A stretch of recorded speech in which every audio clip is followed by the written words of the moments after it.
pasien, lalu pasang APD, cuci tangan pakai hand spray. Ya. Setelah itu inspeksi dulu. Inspeksi pada saat pasien datang, kita inspeksi satu kondisi atau keadaan umum. Keadaan umum pasien bagaimana? Baik atau tidak? Selamat pagi Bu. Kalau dia respon, baik Ibu, selamat pagi. Berarti bagus, baik, KU-nya baik, ya. Kemudian kesadaran, kompos medis, ya. Kalau ada respon berarti kompos medis, ya. Setelah itu baru kondisi ibunya seutuhnya. Jadi kalau jalannya ibu hamil kan biasanya jalannya seperti ini ya. Nah, bentuk punggung yang ke belakang namanya apa? Apakah ada lordosis? Kalau bungkuk berarti kyphosis. Kalau ke kanan ke kiri berarti skoliosis, ya. Dan apakah ibunya jalannya pincang atau bagaimana, ya? Kalau sudah inspeksi, kemudian kita minta ibu untuk timbang berat badan. Untuk apa sih timbang berat badan? Mengetahui kenaikan berat badan pada saat hamil, ya. Pada satu periode kehamilan normalnya adalah 9 sampai 13 kg kenaikannya. 9 sampai 13 kg kenaikan berat badan pada satu periode kehamilan normalnya adalah 9 sampai 13 kg. Setelah kita minta untuk timbang, lalu kita ukur tinggi badan. Untuk apa mengukur tinggi badan? Untuk hipofili, ya. Terus skoliosis. Kalau orang hamil kan biasanya dia cenderung mengalihkan bebannya dari depan ke belakang, kan akhirnya posisi punggungnya jadi lordosis, ya. Kalau bungkuk berarti kyphosis. Kyphosis, ya. Kyphosis, ya. Oke, setelah itu habis timbang badan kita ukur tinggi badan. Itu apa tinggi badan? Apakah kurang dari 145? 145. Kalau kurang dari 145 resiko terjadi CPD. Cephalopelvic disproporsional, CPD. Ya. Cephalopelvic disproporsional. Tidak proporsional antara kepala janin dengan panggul ibunya, ya. Jadi kepalanya nggak bisa masuk. Karena panggulnya sempit. Kalau orang awam bilangnya panggulnya sempit. Kalau kita nggak boleh bilang panggul sempit, bilangnya CPD. Tinggi sudah, kemudian kita minta ibu untuk tidur, ya. Jangan langsung ujuk-ujuk, oh ya silakan tidur, enggak, ya. Jadi dilihat dulu, harus dilihat, kemudian tinggi badan, berat badan, tinggi badan, baru tidur. Kalau ibunya sudah posisi tidur, apa yang harus kita lakukan?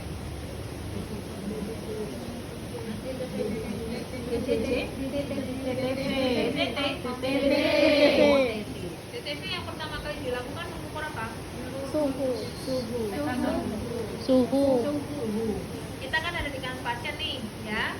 Ambil termometer, kita ukur suhu di aksila yang terjauh dari kita, ya. Pasang termometer, kemudian baru kita tensi, ya, untuk mengukur tekanan darah. Tensi, bisa tadi semua? Bisa.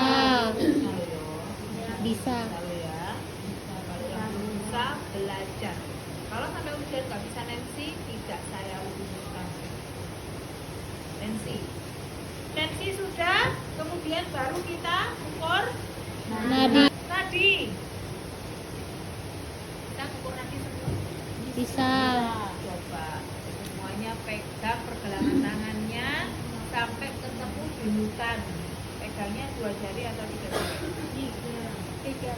Ya, boleh. 2 jari boleh, 3 jari boleh. Kalau yang nggak boleh sampai jempol ya nggak boleh.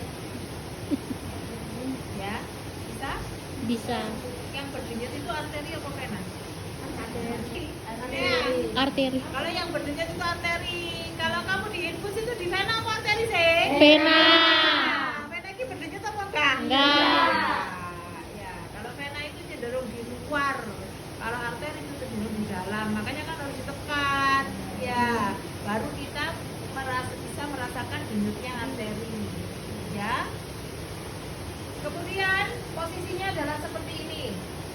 salah. Kalau punya jam tangan dipakai, ya pada saat ujian kalau punya jam tangan dipakai karena kita akan membutuhkan nadi foto, pernafasan foto, DCC foto, jam. Pakai di tangan kiri, tangan kanan pegang nadi ibunya, tangan kirinya pegang jam. Kalau di situ ada jam sih nggak apa-apa, kalau nggak ada, kamu mau menghitungnya gimana? Ya, tangan kiri pegang pergelangan tangan ibu untuk mengukur nadi. Tangan kiri lihat jam, dihitung 1 menit penuh. Ya. Kemudian setelah itu, setelah lihat jam, di sini merasakan, sini lihat jam. Kalau sudah 1 menit, matanya pindah ke perut ibunya. Ya, untuk menghitung pernapasan. 1, 2, 3. Tapi ini tetap jangan gini, ini kamu lepaskan terus kamu gini. Dia takut. Ya, jangan ada kenapa-napa sama perut saya. Ya. Jadi ini tetap seolah-olah kita masih menghitung nadi, tapi cuma mata kita ke perut ibunya sambil kita lihat jam. 1 menit. Kalau sudah, lepaskan, baru ambil termometer. Kalau itu pakai termometer raksa. Kalau pakai termometer digital, seandainya sudah bunyi ya cepet-cepet ambilan ya. Jangan kamu nunggu, ininya bunyi, ibunya takut kalau silanya meledak ya kan. Nanti ketiak saya meledak. Sudah, TTP sudah. Ada yang mau ditanyakan sampai sini? Setelah itu langsung head to toe, dari ujung kepala sampai ujung kaki. Kepala dulu, ya. Kepala kita punya rambut. Rambut itu dilihat 1 warnanya, 2 kebersihannya, termasuk ada ketumbi atau tidak, 3 rontok atau tidak. Dari warnanya, kalau memang warnanya hitam, bilang rambut warna hitam. Tapi ada juga yang rambutnya mungkin keturunannya berwarna tidak hitam, 1. Atau sebenarnya rambutnya hitam, tapi ternyata dia kurang gizi, makanya rambutnya jadi merah, ya. Atau memang dicat. Kalau dicat, tanyakan sama ibunya, Bu, mengecat rambutnya sebelum hamil atau saat hamil? Oh, sudah jauh sebelum hamil. Oke, nggak apa-apa. Tapi kalau pada saat hamil, disampaikan pada ibunya, Ibu, bahan kimia pada cat rambut itu bisa mempengaruhi tumbuh kembang janin, ya. Setelah itu, kalau untuk rontok nggak perlu. Enggak. Hanya disentuh aja, ya. Disentuh biasanya kita sudah tahu rambutnya ada yang rontok atau tidak. Kemudian nggak usah langsung dilihat, tidak ada kutu, nggak mungkin kamu kelihatan kutunya. Kecuali kalau kutunya memang banyak kelihatan ya. Tapi kalau rambutnya sendiri kamu nggak mungkin kan sampai hilangin lagi rambutnya. Enggak, ya sudah bilang rambut berwarna hitam, tidak ada ketombe, bersih dan tidak rontok. Ya. Setelah itu dipalpasi. Pemeriksaan ada 4 ya, inspeksi, palpasi, auskultasi, perkusi. Untuk kepala hanya sampai dipalpasi. Bu, permisi ya Bu ya. Sambil kita lihat mimik muka ibunya, wajah ibunya bagaimana. Saat kita palpasi, apa yang ibu rasakan? Nyeri. Berarti kan ada nyeri tekan ya. Nah, kalau ibunya ternyata tidak ada nyeri tekan dan tidak ada benjolan abnormal pada kepala. Kepala sudah, kita ke wajah. Wajah simetris atau tidak, kemudian pucat atau tidak, ya. Lalu dilihat, biasanya kalau pada ibu hamil ada yang namanya kloasma gravidarum. Kloasma gravidarum itu biasanya gravidarum. Kloasma gravidarum itu adalah topeng kehamilan. Ada flek-flek hitam, bintik-bintik hitam, ya. Munculnya pada saat kehamilan aja. Namanya kloasma gravidarum. Ini yang hitam di bawah mata. Tulisannya CLHOASMA. CLHO kloasma. CLHOASMA. Kloasma gravidarum. Dengar? topeng kehamilan. Kloasma gravidarum. Kloasma gravidarum itu topeng kehamilan. Topeng kehamilan itu biasanya pada saat ibu hamil, wajahnya itu tiba-tiba ada flek-flek hitamnya, ya. Kemudian warnanya menjadi menghitam. Nah, itu karena efek progesteron yang meningkat tajam, estrogen yang ditekan. Oke? Inspeksi pada wajah saya ulangi. Wajah ibu simetris atau tidak? Pucat atau tidak? Apakah ada kloasma gravidarum atau tidak? Ya. Kemudian kita lakukan palpasi dengan 2 jari atau 3 jari sudah cukup. Ya. Tidak ada odem.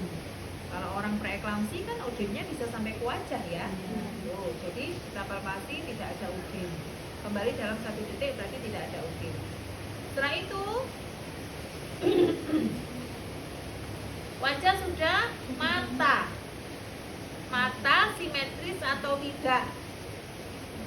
Di mata ada apa saja ini di dalamnya? Kornea. Hah? Sklera, terus Konjungtiva. untuk melihat ada anemia atau tidak. Skleranya warna apa? Putih atau Putih. putih kalau ada hepatitis ya. Sklera berwarna putih, konjungtiva berwarna merah muda atau konjungtiva pucat, berarti resiko anemia ya. Terus yang di dalam ini apa namanya? Pupil, refleks pupil. Kalau cahaya didekatkan mengecil, Membesar. ambil HP, nyalakan senter. Ambil HP, nyalakan senter. Coba dulu. Yang apa video nggak usah. Nah, coba ke salah satu teman. Yo nggak bisa. Ya, coba apa? Jangan. Nah, terus jauhkan. Mengecil membesar.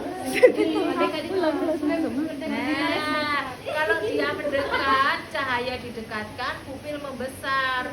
Cahaya dijauhkan, pupil mengecil. Sebenarnya nggak perlu kayak gitu. Kamu melihat cahaya aja, matanya kan meredup ya. Nah, meredup itu menandakan pupilmu itu mengecil. Kalau kamu cahayanya didekatkan, pasti sakit membesar. Ya. Cahaya didekatkan, pupil mengecil. Cahaya dijauhkan, pupil membesar. Kebalik. Cahaya didekatkan, Pupil membesar, cahaya dijauhkan, pupil mengecil. Ya. Mata sudah, kemudian dipalpasi. Sedikit aja. Apa yang ibu rasakan tidak ada, berarti tidak ada nyeri tekan dan tidak ada gejala abnormal. Ya. Sudah, habis itu ke hidung. Hidung. Inspeksi hidung simetris, ya. Ambil pen light. Tidak ada pembesaran polip dan tidak ada sekret abnormal. Ya. Kalau pilek kan ada sekretnya ya. Kemudian setelah itu kita palpasi dari atas ke bawah pakai 2 jari aja ke arah pipi ya, di sini ya. Karena apa? Di sini ada kelenjar sinus ya. Tidak ada pembesaran dan nyeri tekan pada kelenjar sinus. Kalau kelenjar sinusnya membesar berarti namanya sinusitis. Tidak ada nyeri tekan dan pembesaran pada kelenjar sinus. Sudah? Setelah hidung kita ke bibir dan mulut. Bibir simetris, berwarna merah muda kalau memang tidak pakai lipstik. Ya, kalau pakai lipstik warna merah mewarna ya. Tujuannya apa sih? Supaya tahu bibirnya itu pucat apa enggak. Tapi kalau ibu hamilnya pakai lipstik, pucat atau enggaknya bisa kita lihat dari mata, konjungtiva, ya, dari wajah mungkin bisa, ya. Bibir simetris, warna merah muda, tidak pucat, kemudian tidak ada bibir sumbing apa namanya? Labioskisis atau labiopalatoskisis.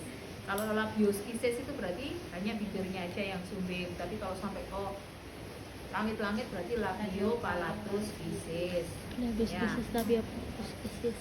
Kemudian kita lihat gigi, Bu, bisa buka mulutnya. A. Berarti kita lihat giginya. Adakah gigi berlubang atau tidak? Kemudian kita minta ibunya untuk menjulurkan. Tidak. Gigi sekalian sama karies ya. Adakah gigi berlubang atau tidak? Adakah karies gigi? Kemudian kita minta ibu untuk menjulurkan lidah. Bu, minta tolong julurkan lidah dengan bilang A. Kita lihat lidahnya. Lidah kotor atau bersih. Kemudian kelenjar tonsil dilihat pakai pen light. Apakah ada pembesaran pada kelenjar tonsil atau tidak? Ya. Tidak. Setelah itu urut gigi sudah? Sudah. Nggak ada pertanyaan? Apa lagi? Hah? Sekarang?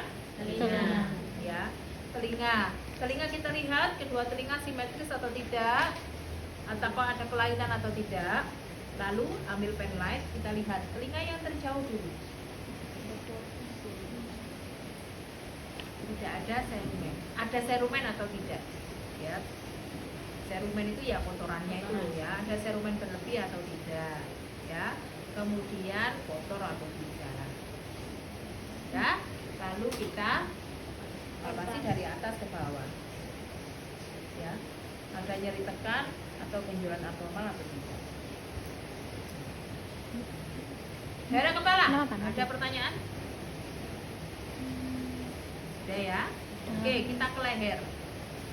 Leher inspeksi, adakah bekas luka operasi, simetris atau tidak? Ya, lehernya simetris atau tidak? Adakah luka bekas operasi? Kalau tidak ada berarti leher simetris, tidak ada bekas luka operasi. Kemudian semuanya, kalau yang pegang HP pakai tangan kiri atau kanan, pegang daerah belakang telinga sampai ke arah klavikula. Belakang telinga ke arah klavikula. Nah, ini di sini ada kelenjar apa namanya? Limfe. Ya. Di sini ada kelenjar limfe sampai ke arah klavikula. Ya. Langsung palpasi. Tidak ada nyeri tekan dan pembesaran pada kelenjar limfe. Kemudian di sini, depan sini ada vena jugularis. Apa, Dek?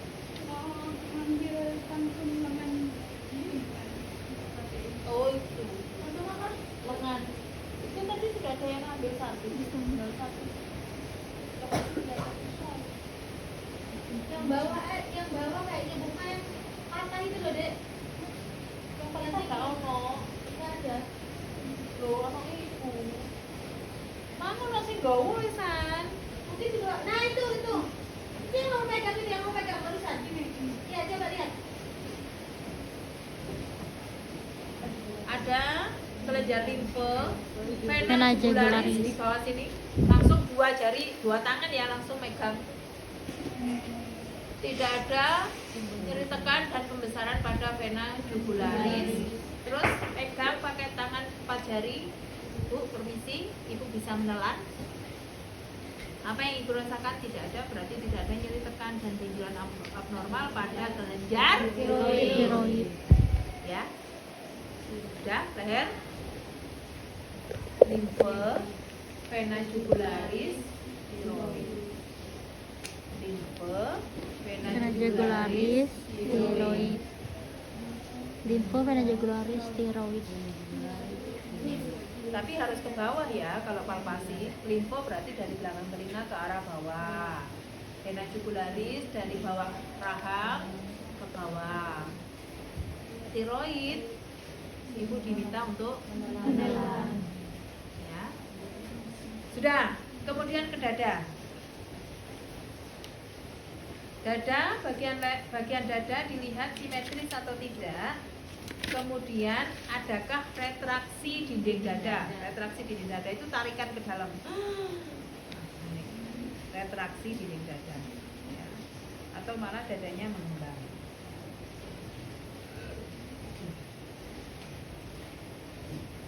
Kemudian kita palpasi. Palpasi dada seperti ini.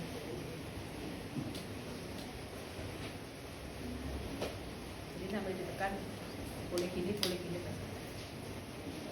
ya. Sambil ditekan. Oke. Tidak ada nyeri tekan dan benjolan abnormal pada dada. Setelah itu ambil stetoskop.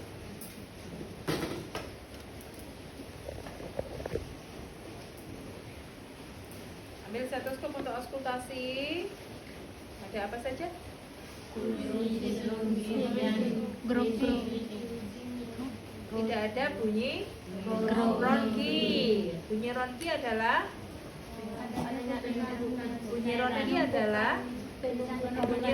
bunyinya gimana? Krok. Berarti kalau ada bunyi ronki ada penumpukan cairan di saluran pernafasan dan paru-paru. Ya. Kemudian satu lagi bunyi apa? Wheezing. Wheezing bunyinya ngik ya. Bunyi ngik berarti ada penyempitan saluran pernafasan dan paru-paru. Ya. Sudah. Lalu kita ketuk perkusi dengan 3 atau 4 jari. Kalau bunyinya duk berarti normal. Kalau bunyinya blub berarti ada cairan, penumpukan cairan di saluran pernapasan. Ya. Duk normal, blub berarti ada penumpukan cairan. Ya. Saluran pernapasan dan paru-paru. Dada sudah? Sudah. Kita ke payudara. Atau ada yang mau menyumbangkan payudaranya? Hasna. Ya, kali aja. Kan lebih seru. Kamu dia kecil Oke, payudara, inspeksi dulu. Payudaranya simetris atau tidak kanan dan kiri. Pada payudara ibu hamil pasti areola mamae. Ya, areola mamae apakah ada hiperpigmentasi, lebih berwarna kecoklatan pada ibu hamil karena pengaruh hormon ya. Jadi ada hiperpigmentasi pada areola mamae. Yang ketiga, infeksinya adalah puting. Puting susunya apakah menonjol atau datar atau masuk ke dalam. Jadi ada 3 untuk inspeksi, simetris atau tidak, areola mamae adakah hiperpigmentasi, dan putingnya menonjol atau mendatar atau masuk ke dalam. Ya. Setelah itu baru kita palpasi. Untuk palpasi pada ibu hamil tidak perlu banyak stimulasi, ya. 2 tangan langsung di bagian tengah. Kalau kita ke pasien gini ya. Baru ke atas, baru ke bawah. 1 kali aja, ya. Jadi ini katakan pasien nih, ya. Pasien nih, jadi gini. Boleh ke atas juga boleh, tapi 1 kali aja. Tidak ada nyeri tekan dan benjolan abnormal pada payudara ibu. Sudah. Setelah itu ke aksila. Aksila ibu diminta langsung angkat tangan keduanya bu ke atas, ya. Kemudian kita palpasi di aksila, mulai dari lengan bagian atas sampai ke arah payudara. Itu langsung 2 jari kita palpasi, ya. Jadi bukan satu-satu tapi langsung 2 tangan kita kanan dan kiri langsung ke daerah sini sampai ke arah payudara. Ada kelenjar apa di sini? Apa? Kelenjar getah bening, ya. Apa yang ibu rasakan? Tidak ada, berarti tidak ada nyeri tekan dan benjolan abnormal pada kelenjar getah bening pada aksila. Ya, sudah.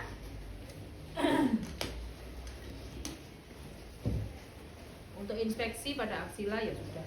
Aksila bersih. Nggak usah pertumbuhan rambut merata, emang merata di mana ya.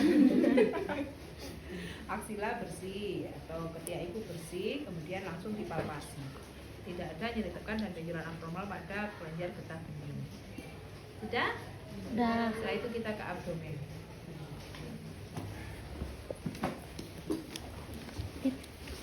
Nit. Nit. Nit. Pindah video.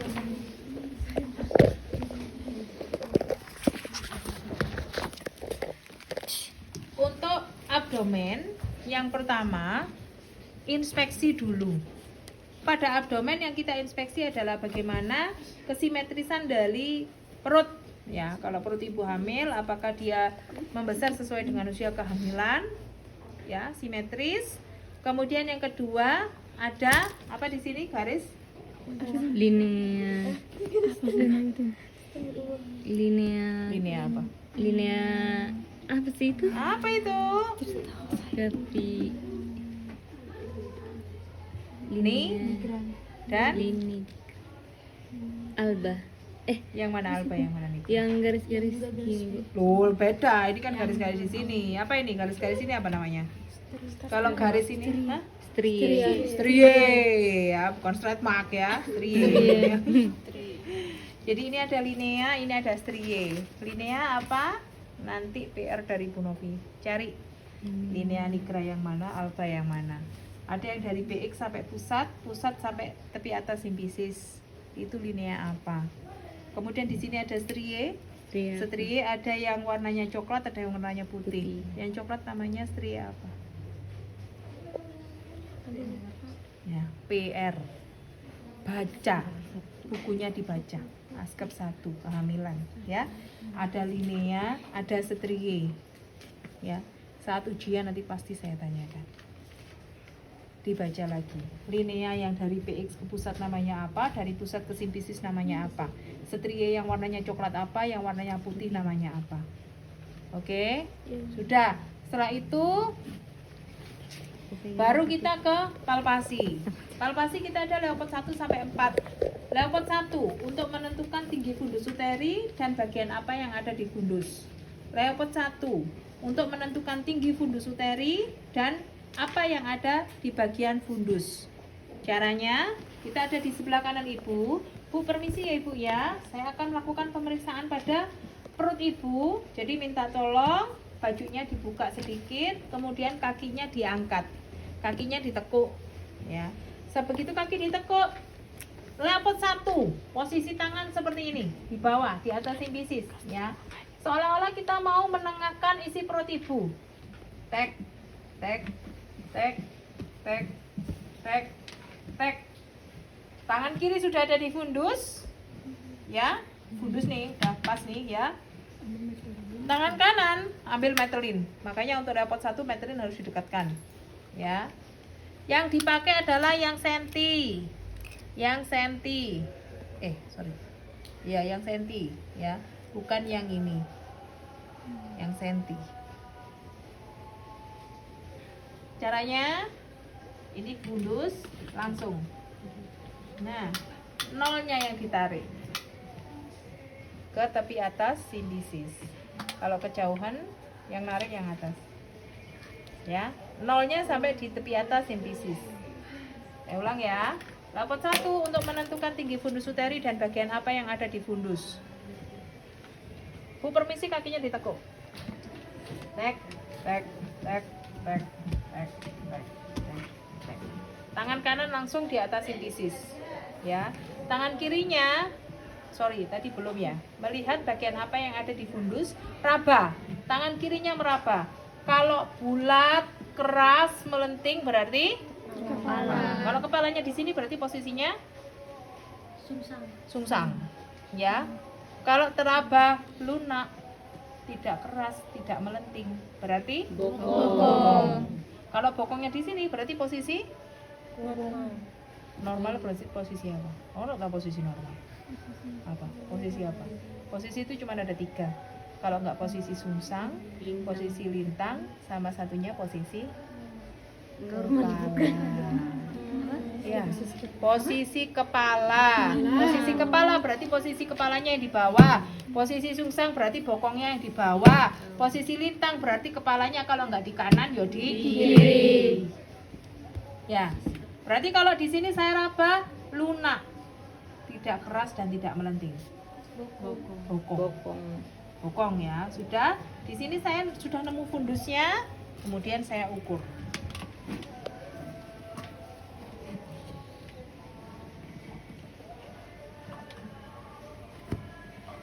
...35 ya, 35 cm. Untuk apa sih mengukur fundus itu? Untuk mengetahui berat janin. TBJ, tafsiran berat janin. Satu lagi untuk mengetahui Usia kehamilan.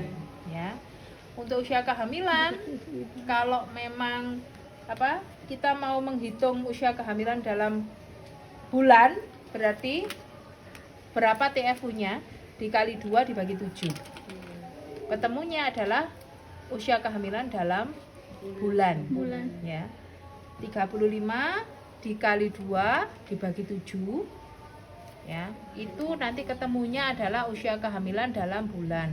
Tapi kalau kita mau berapa minggu usia kehamilannya, 35 dikali 8 dibagi 7. Ketemunya adalah berapa minggu. Ya? Oke. Udah. Senti kali 2 dibagi 7. Dan senti kali 8 dibagi 7. Di bawah. Sudah, oke. Sekarang level 2. Level 2 untuk menentukan punggung janin. Ya. Untuk menentukan punggung janin. Sama ya. Sini kon. Oh iya, pada saat mengukur kaki ibunya diminta lurus ya. Jadi pada saat kita mengukur, Bu permisi Bu, kakinya diluruskan. Nah, pada saat mengukur kaki ibunya diluruskan, baru kita bisa menentukan berapa TFU-nya. Ya. Kemudian level 2 untuk menentukan punggung janin sama. Bu kakinya ditekuk dulu. Kakinya ditekuk lagi. Plek. Hanya sampai di samping. Satu tangan menahan, satu tangannya meraba. Teraba panjang, keras seperti papan. Berarti punggung. Kalau punggungnya di sini puki apa puka? Puka. Puka. Puki sebelah ya puki. Kirinya siapa? Kirinya siapa? Kirinya ibu. Puka dong, kan Ibu di sebelah sana hamil. kanan. Ini ibunya kemana ini? Ibunya kan telentang.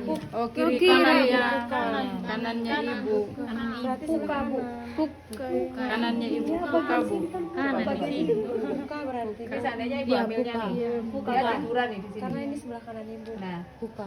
kalau punggungnya di sebelah sini, puki apa puka? Puka.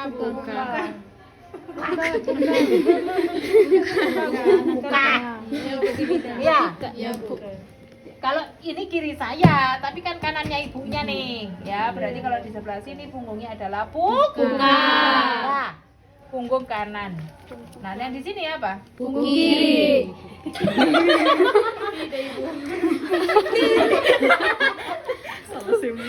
Hah? Punggung kiri.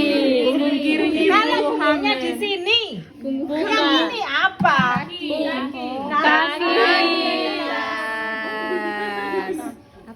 Yang tersuara. Loh, kalau saya meraba di sini, panjang, keras seperti papan, berarti buka.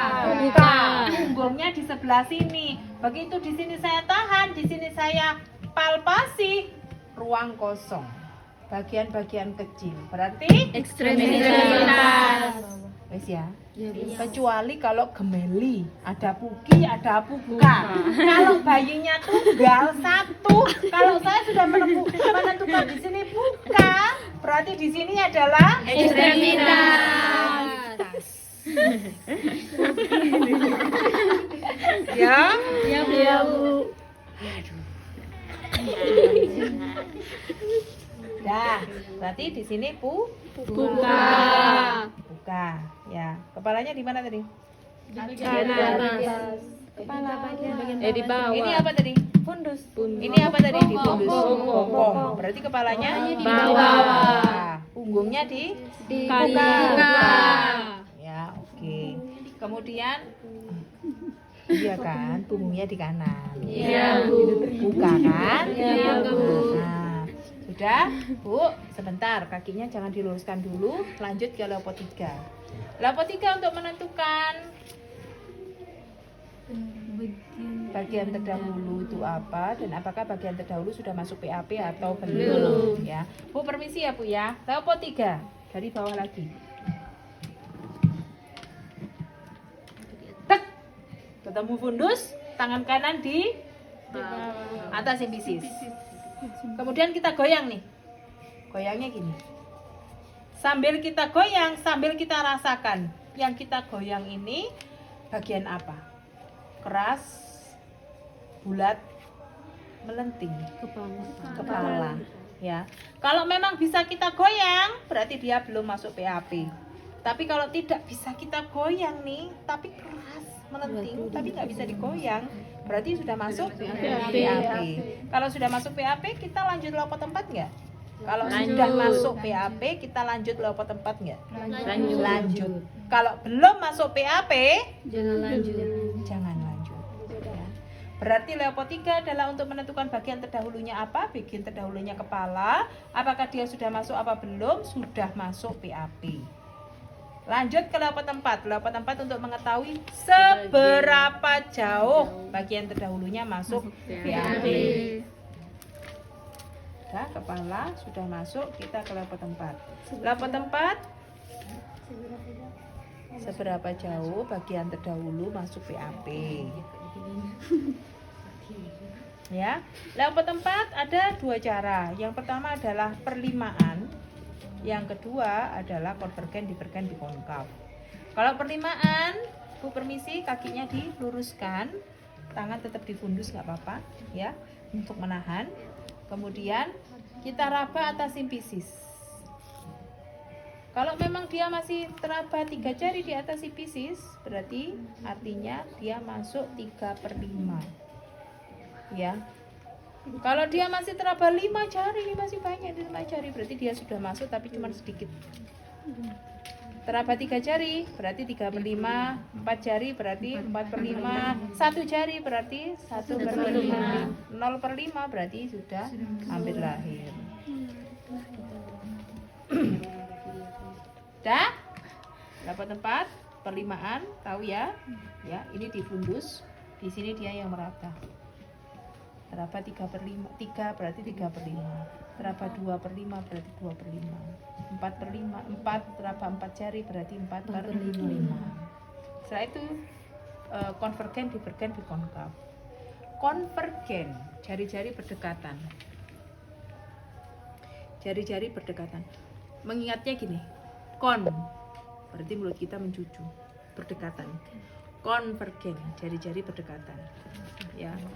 Artinya sebagian besar sudah masuk kepalanya. Konvergen. Ya. Kalau divergen, mulut kita terbuka. Berarti jari-jarinya berjauhan. Ya. Sebagian besar belum masuk. Kalau bikonkav, B ku 2 berarti sejajar. Bikonkav sejajar berarti separuh bagian terdahulu sudah masuk PAP. Konvergen jari-jari berdekatan, divergen jari-jari berjauhan, bikonkav jari-jari sejajar. Sudah? Ambil gunandoskop. Divergen jari-jari berjauhan. Bikonkav. Kon kan berarti konvergen. Mulutnya mencucu berdekatan. Divergen jari-jari berjauhan. Bikonkav sejajar. Sudah? Punggungnya di mana? Punggung. Kanan. Kepalanya di mana? Di bawah simpisis. Di atas simpisis. Di bawah ya. Kepalanya di bawah. Letak kepala. Kalau kita mau mendengarkan DJJ, kita harus tahu letak punktum maksimum. Punktum maksimum itu ada di sini. Hadap sana. Di sini. Ini punktum maksimum, ya. Jadi kalau kita mau mendengarkan DJJ, cari punktum maksimum bayinya dulu. Untuk mengetahui punktum maksimum, berarti kita harus tahu letak kepala sama letak punggung, ya. kepalanya di bawah, punggungnya di kanan, berarti dia nggak akan jauh-jauh dari sini, di sebelah kanan. Kalau dia sungsang, ya jangan harap kalian akan cari di sini, nggak ada DJJ-nya. Kalau dia sungsang, kepalanya di atas, puka, berarti di sini. Kalau dia sungsang, punggungnya di kiri, berarti di sini. Ya. Kalau dia puka, kepalanya di bawah, berarti DJJ-nya akan ada di sekitar sini. Ya. Etika saat mendengarkan DJJ nggak boleh gini. Ya. Apalagi ini adalah istrinya mantan.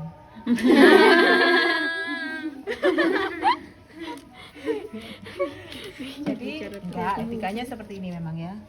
Nah, kalau kita sudah mendengar, tangannya dilepas, karena kalau kalian pegang akan mempengaruhi pendengaran DJJ sampai ke telinga. Ya, jadi nggak boleh. Apalagi kalau digoyang-goyang gini, nggak akan akurat. Ya, jadi harus dilepas seperti ini. Oh, kok nggak pas? Cari dulu. Kok nggak pas? Cari dulu. Jeduk, jeduk, jeduk, jeduk. Oh, ini ternyata. Ya, di sini. Nah, kalau sudah pas, seperti ini ya. Tangan kiri pegang nadi ibunya. Pegang nadi ibunya di sini. Ini kan ada tangan ibunya ya. Oh, pegang itu. Kalian menjerumuskan ya kan. Nah, pegang tangan ibunya di sini, ya, nadi. Yang di sini pegang arloji untuk jam. Jadi tangannya nggak boleh di sini, nggak boleh di sini, ya kan? Harus di sini. Di sini pegang tangan ibunya, nadi ibunya. Untuk apa pegang nadi? Untuk membedakan antara nadi ibu dengan DJJ. Ya, tapi kalau apa suara yang sebenarnya memang berbeda. Kalau nadi ibu kan nadi kita kan duk duk duk. Kalau ini seperti pacuan kita. Jeduk jeduk jeduk jeduk jeduk jeduk gitu. Ya. Oke. Normal berapa DJJ? 120 sampai 120 sampai 160. Ya. Nah, seperti ini 1 menit penuh. Ya, 1 menit penuh dihitung 1 menit penuh. Nah, kalau sudah disampaikan kepada ibunya, ibu DJJ apa jantung bayinya normal 140, katakan 142 dan lain sebagainya. Nah, abdomen ada pertanyaan? Ada Bu. Kalau misalnya kita pakai alat itu Bu, DJJ-nya kita hitung nadi juga Pak? Duh, enggak. Hitung nadi itu gini Melani. Oh, alat apa? Alat oh, otomatis itu. Doppler. Iya, Doppler. Enggak usah. Enggak usah ya. Kalau Doppler kan di situ biasanya sudah ada angkanya ya. Jadi tinggal kita seandainya lah ini apa Dopplernya lagi cari. Nah, ini kan alatnya Doppler. Jeduk jeduk jeduk jeduk jeduk jeduk. Oh, sudah 145. Ya kan? Enggak usah lihat nadi lagi. Ya. Kalau nadi biasanya kelihatan duk duk duk, tadi bukan. Kalau seperti pacuan sudah jeduk jeduk jeduk jeduk jeduk jeduk, nah itu pasti DJJ. Ya, kalau nadi biasanya nggak akan kelihatan di layar monitor Dopplernya, nggak akan muncul angka. Sama kayak USG. Sama kayak USG.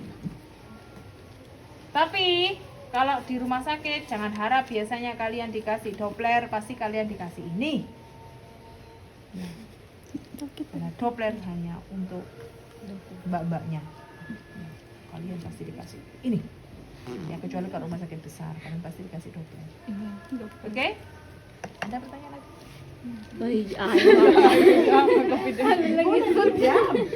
Pakai pulpen. Perutnya siapa dipinjam? Perutnya siapa? Saya. Udah ya? Kembali ke kita.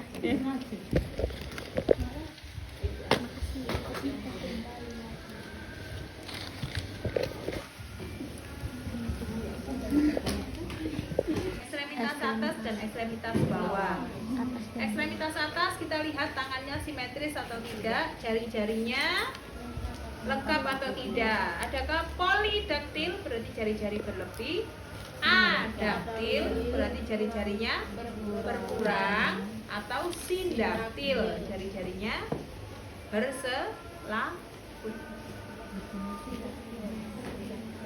Jadi kalau polidaktil itu biasanya ada yang jari-jarinya lebih, ya,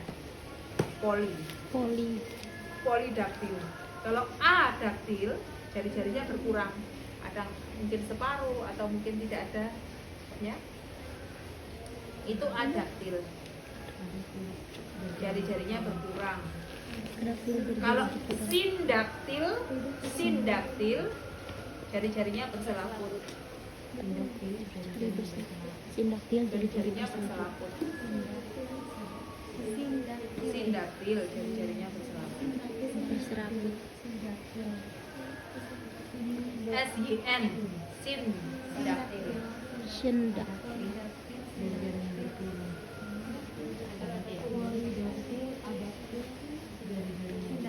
Polidaktil, sidaktil, adiktil. Kenapa kamu bingung sendiri? Sudah, polidaktil jari-jarinya lebih, adaktil berkurang, sindaktil berselaput. Sudah. Kemudian kita lihat apakah udim atau tidak dengan cara ditekan. Kalau kembali dalam 1 detik berarti dia tidak udim. Lalu kita lihat turgor kulit, kita cubit. Kalau kembali dalam 1 detik berarti tidak dehidrasi. Turgor kulitnya bagus berarti tidak dehidrasi. Sudah, setelah itu kaki sama, simetris atau tidak. Kemudian jari-jarinya adakah polidaktil, adaktil, sindaktil, ya. Lalu kalau di kaki untuk melihat odem ada 3 bagian, ya. Ini kan tulang kering ya, tibia ya. Nah, kemudian kalau di sini ada namanya pretibia. Pretibia itu di kanan kirinya tulang kering, ya. Ini pretibia. Jadi kalau lihat ibu hamil odem atau tidak di pretibia. Pretibia. Kemudian di sini di daerah pergelangan kaki ini ada namanya circummalleolus. Circummalleolus di sini. Ya. Lalu di sini ada yang namanya dorsalopedis. Caranya biasa ditekan. Circummalleolus, dorsalopedis dan pretibia. Pretibia yang di atas, yang di pergelangan kaki itu namanya circummalleolus, yang di apa ini namanya dekat jari-jari atau punggung kaki itu namanya dorsalopedis. Dorsalopedis, ya. Sudah, setelah itu baru genitalia.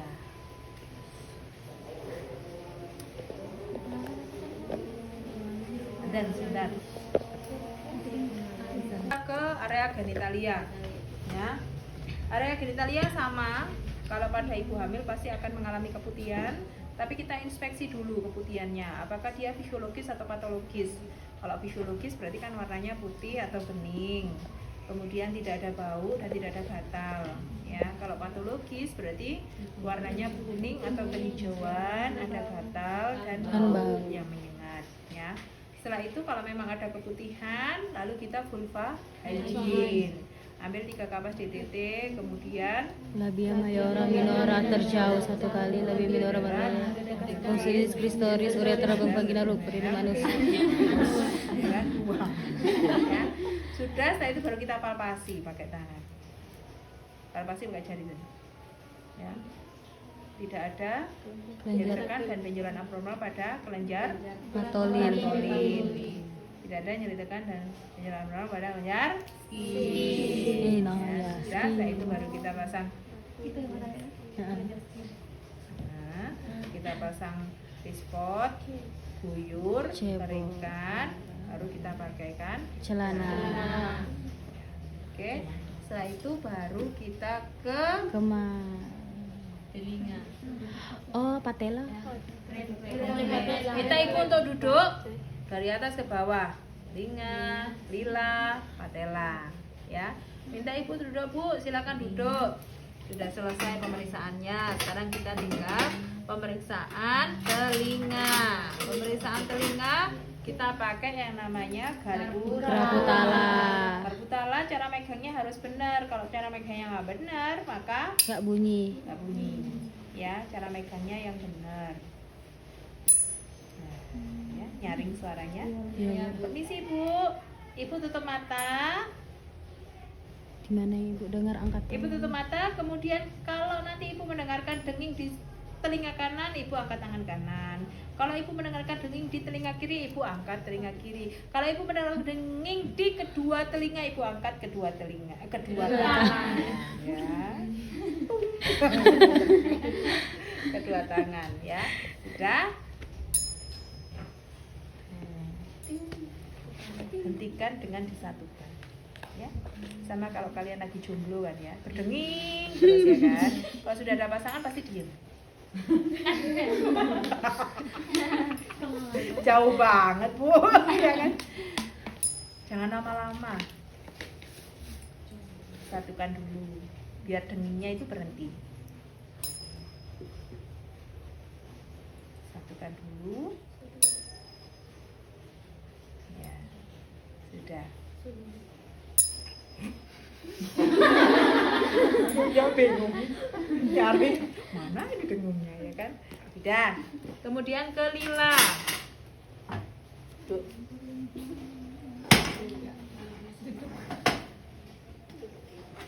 Lila itu kita ukur pada lengan yang tidak dibuat aktivitas, tidak sering dibuat aktivitas ya, berarti kan lengan kiri. Kecuali kalau kidal berarti lengan kanan. Ya, karena kirinya sering dibuat aktivitas. Kemudian minta ibu untuk menekuk tangannya supaya kita bisa lihat dengan jelas tulang apa ini? Deltoid dan sikunya. Ya. Ukur dengan sentimeter. Dari tulang deltoid sampai ke siku. 32. 32 bagi 2 berapa dulu? 16. Kalau sekarang? Oh ya 16 itu ya. 16. Putar. Ukur permisi Bu, tangannya diluruskan. Sebelum mengukur tangannya diluruskan, ya. Oke. 20 loh ya. Oh ya. Ya. Oke. Kurang lagi kronis. 20. Caranya seperti itu ya. Jadi diukur dulu berapa, dibagi 2, kemudian baru diputer. Diputer itu boleh, kamu puter-puter gini boleh ya, asalkan tetap di angka itu tadi. Ya, kalau seandainya kan kamu bingung. Nah, kalau ini putaran boleh ya, asalkan tetap di daerah yang kamu lingkari itu tadi. Ya. Jadi anak mustahil.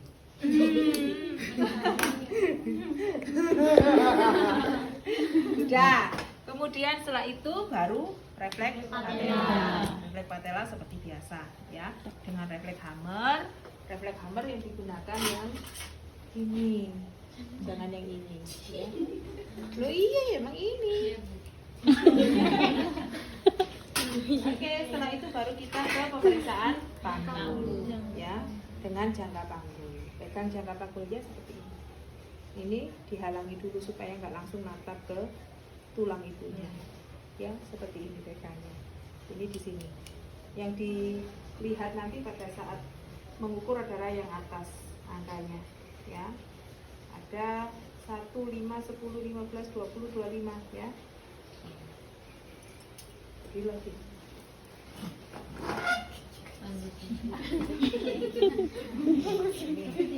Yang pertama adalah distansia spinarum. Distansia spinarum itu dari sias kanan dan kiri. Spina ischiadica anterior superior, ya. Kalau kalian berdiri, kalian kan masih kurus ya. Jadi di sini ada tulang yang menonjol. Kayak somen. Ya, di sini ada tulang yang menonjol. Sopo novia bisa merapat sias kok, ya. Nih, sias ya. Ada sias kanan, ada sias kiri. Spina ischiadica anterior superior kanan dan kiri. Normalnya adalah 23 sampai 26. Kan belum aja. Ya pasti kelihatan banget. Ya Allah, ya Allah. Ya. Sini. Sini. 22. Kurang lah dikitnya. 22. Normalnya 23 sampai 26. Itu distansia spinarum. Kedua, distansia cristarum dari crista iliaca. Crista iliaca kalau kita naik sedikit pasti ada tulang yang menonjol lagi di sini. Ya, di atasnya sias, Ini.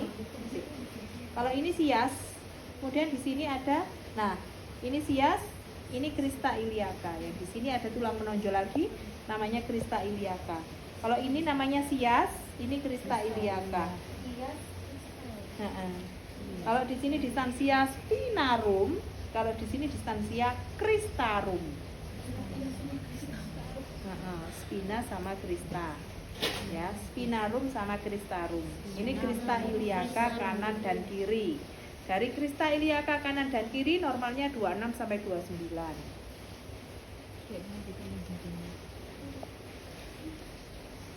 Ya.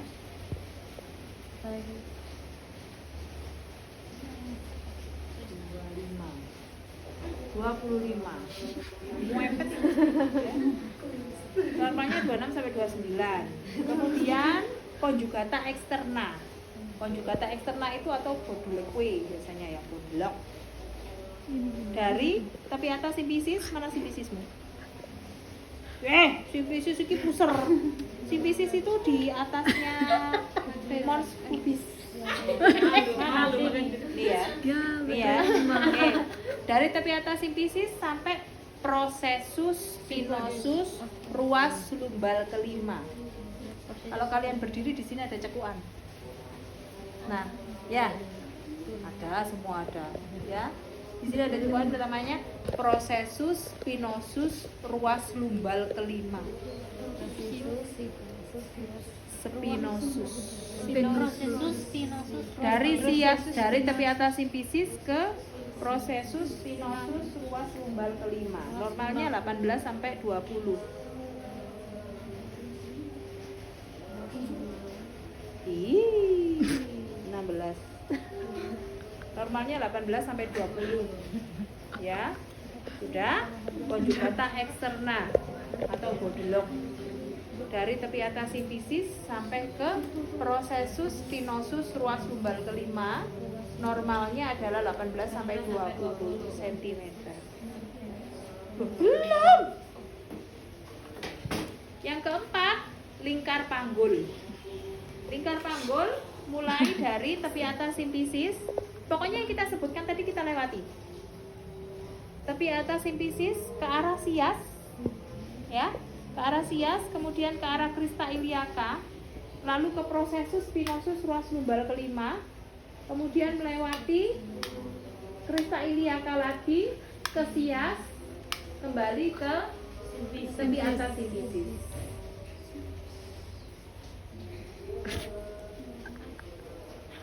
Puluh 70. Normalnya 80 sampai 90.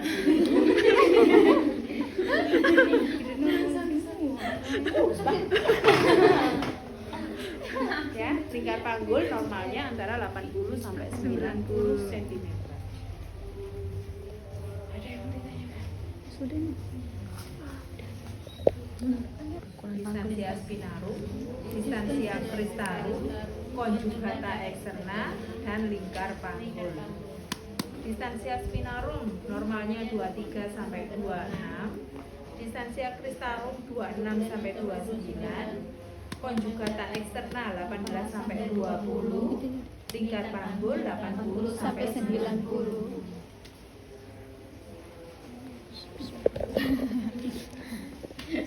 Ya, mau ditanyakan? ini sudah berapa? Jadi ya, katakan ini deltoid, ini siku. Dari deltoid sampai ke siku. Ada yang ditapin itu. 16 katakan. Ya. 16 dibagi 2 8. 8. Kita kasih titik di angka 8. Terus dari angka 8 ini, nah ini yang dilingkari. Betul.